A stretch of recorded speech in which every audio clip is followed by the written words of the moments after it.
Hello students, how are you? I hope you are fine.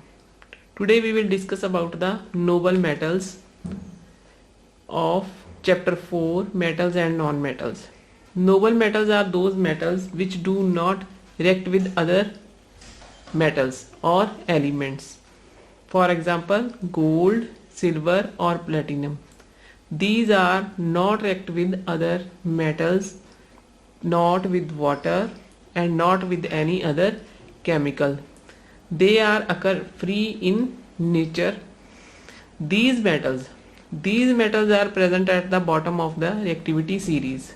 Students, you have read about the reactivity series in this chapter at page number 54, table 4.2. In that table, a series is given of metals in decreasing order. At the top of the reactivity series, potassium is present, then sodium, then barium and so on, and at last silver and gold is present. After gold, platinum metal occurs. It is not given in your book. These metals are present at the bottom of their reactivity series. These occur free state in nature. These are unreactive and even not react with the water or any other acid. So students, these are known as nobles, as their behavior is like the real life heroes. Who are real life heroes? Those who don't want to mix with any other. These are known as the noble metals. Next are the uses of noble metals. First is make ornaments. Students, the noble metals are mainly used to make ornaments, gold and silver, as they are unreactive. So the ornaments are made from them do not lose their shine easily. It is used for making ornaments. Second, decoration and protective coverings. Gold and silver are used to give decoration and protection coating on other metals. Decoration and protecting coverings on the other metals. Third, high value coins means gold and silver is also used for making high value coins like gold coins and silver coins. Next is electrical gadgets. Platinum is used in electrical gadgets. Students, the international standard of weight and measures are made up of platinum and iridium alloys. So it is used in electrical gadgets. Last is investment of money. Students, these metals are being highly priced. So a number of people invest their money. So people invest their money in these noble metal ornaments, especially in times when the economy is not doing well in the country. Students, next topic is alloy.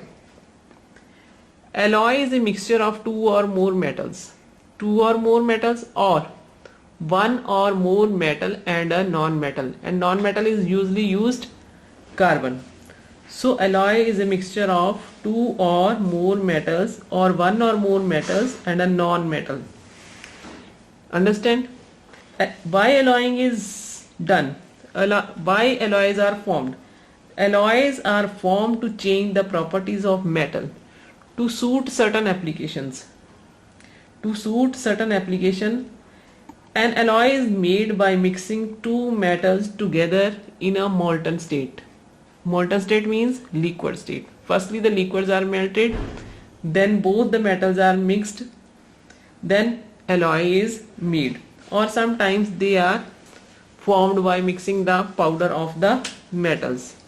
Next is the uses of alloys. First, alloying can be used to increase the hardness of metal. How we increase the hardness of metals? Alloying is used because they have specific properties that are desired than those of the pure elements. For example, students, if we take pure aluminium, pure iron, pure copper, they are too soft. If they are too soft, then they are not suitable for construction purpose. However, we can mix these metals with some other metals or non-metals to increase its hardness. Similarly, nickel is alloyed with chromium and molybdenum to make alloys that are so hard and heat resistant, and they can be used to make the parts of the jet engines. Second, alloying is used to make metals more resistant to attack by chemicals and corrosion. Students, chromium is alloyed with iron to produce stainless steel which does not rust. It is also used in the lining containers in the chemical industry to hold corrosive liquid, so that the liquid cannot corrode the internal wall of the container. Alloys of platinum are also very useful. They are corrosive resistance. Third, alloying is also used to change the properties of metals in other way. For example, here we can take the example of solder.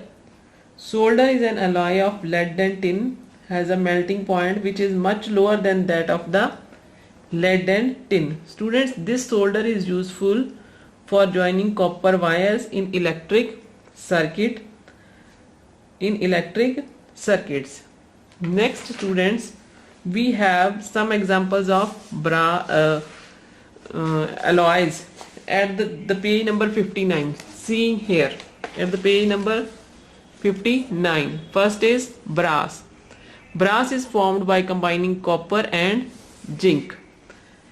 The properties of brass is hard, corrosion resistance, and the uses. It is used in making utensils, electrical goods, cartridges, containers and parts of watches and musical instrument. Second is bronze. Bronze is made by combining copper and tin, and the properties of bronze are hard, corrosion resistance, and the bronze is used in making statues and bearings. Next is solder. Solder I have told you back. Lead and tin. Properties of solder: low melting point and it is very strong. Uses: it is used in joining metals, bodies of ships and other vehicles, bridges, railway lines, construction of buildings. Next is stainless steel. It is formed by combining iron, chromium and nickel. Properties: very strong, does not rust, light and strong. It is used in making utensils, cutlery, surgical instruments. Next is duralumin. Duralumin is formed by combining aluminium, copper, magnesium, manganese, aluminium and magnesium. It is light and strong. It is used for the bodies of aeroplanes and vehicles. Next is magnesium. Magnesium is formed by combining aluminium and magnesium. It is also very light and strong. It balances and other light instruments. It is used in making balances, weight balances and other light instruments, bodies of aeroplanes and vehicles. Last is German silver. German silver is formed by combining copper, zinc and nickel.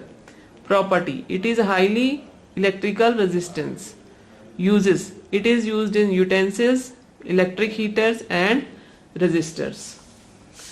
These are the examples of some alloys. So you must learn the constituent presents, properties and uses of each and every alloy. So thank you students.